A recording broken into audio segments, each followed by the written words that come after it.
Hello dear students, welcome to our science class. Today we are going to learn chapter 10, reaching the age of adolescence. In previous topic, we understood the meaning of adolescence and puberty, and we have covered how many types of changes at puberty. Now we are going to learn reaching mental, intellectual and emotional maturity. During adolescence, teenagers become increasingly conscious of their body image. Relationships with peers become increasingly important. The teen years are period of intense growth, not only physical but morally and intellectually.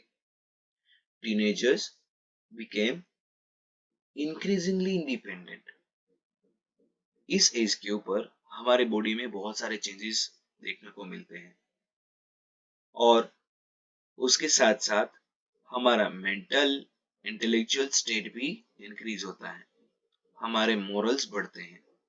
अभी हम धीरे धीरे जो बच्चे वाली feelings होती हैं वो छोड़ते जाते हैं और धीरे धीरे एडल्ट्स की ओर जो सोच होती है वो बढ़ाते हैं, हम इंडिपेंडेंट होने लगते हैं। तो ये सब चेंजेस हमारी बॉडी में देखने को मिलते हैं। इवन हम हमारे फ्रेंड्स के साथ अच्छे रिलेशंस बनाते हैं। इवन हम एक्सप्लोर करना चाहते हैं, क्वेश्चंस स्टार्ट कर देते कि भाई ये क्या है, वो क्या है, ऐसे क्यों होता है, वैसे क्यों होता है। तो ये सब एक चेंजेस का पार्ट होता है। All these changes that occurred during adolescence are called secondary sexual characters.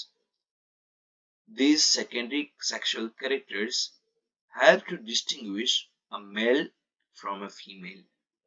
All these changes are controlled by hormones.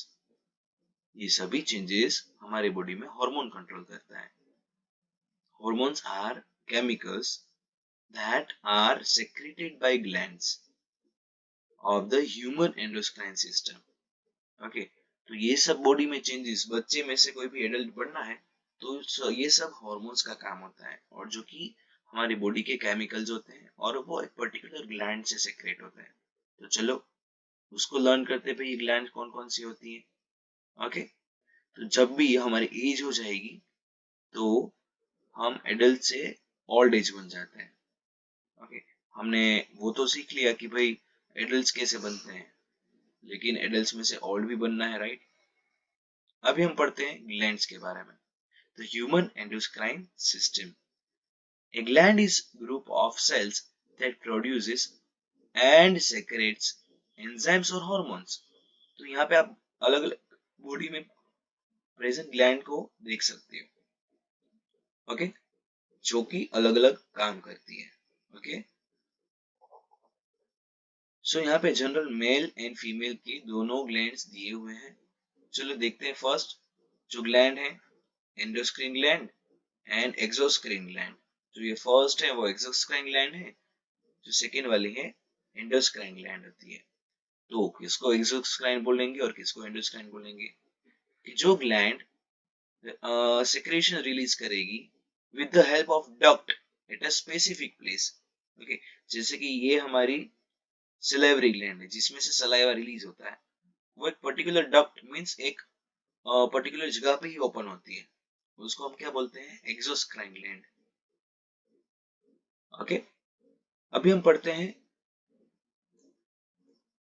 एंडोस्क्राइन gland क्या होता है। जैसे कि पिट्यूटरी ग्लैंड है, हाइपोथैलेमस है, parathyroid, adrenal, pineal gland and reproductive glands, जो यहाँ पे पिक्चर्स में दिखाए हैं, ये सब ग्लैंड्स हमारे एंडोस्क्राइन ग्लैंड होते हैं। तो एंडोस्क्राइन ग्लैंड जैसे कि मेल में टेस्टिस होते हैं एंड फीमेल्स में ओवरीज होते हैं, जो कि हमारे रिप्रोडक्टिव एंडोस्क्राइन ग्लैंड्स होते हैं।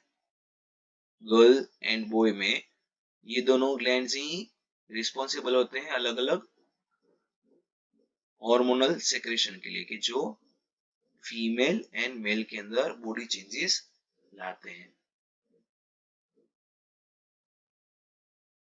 They are ductless glands. Okay, उसको क्यों डक्टलेस बोलते हैं? बिकॉज वो किसी डक्ट में ओपन नहीं होते, सीधा वो ब्लड में मिल जाते हैं। It secrete hormones directly into the blood. Each hormone has definite function.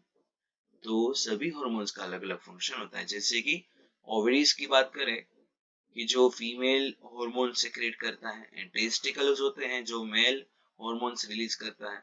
तो वो पर्टिकुलर बॉय एंड गर्ल का जो चेंज होता है उसको हिलाएंगे। ओके, और वो पर्टिकुलर ग्रुप ऑफ सेल को ही टारगेट करते हैं जिसको हम टिश्यूज बोलते हैं, उसी के ऊपर वो वर्क करता है। इसलिए उसको हम क्या बोलते हैं? It works at its target cells. जैसे कि हमने सलेवरी ग्लैंड की बात किया था, वो डक्ट में खुलता था, लेकिन ये डक्ट में नहीं खुलता, ये सीधा ब्लड में मिल जाता है। तो ब्लड तो पूरी जगह ट्रांसपोर्ट होता है बॉडी में। तो डक्टलेस ग्लैंड्स का ये फायदा है कि वो पूरी बॉडी में जो भी टिश्यूज होते हैं वो पर्टिकुलर टिश्यू को ही टारगेट करते हैं। उसके अलावा वो वर्क करते नहीं है किसी भी दूसरे सेल के ऊपर। तो स्टूडेंट्स, आई थिंक आपको समझ में आया होगा। अगर वीडियो अच्छा लगे तो लाइक कर देना। Thank you.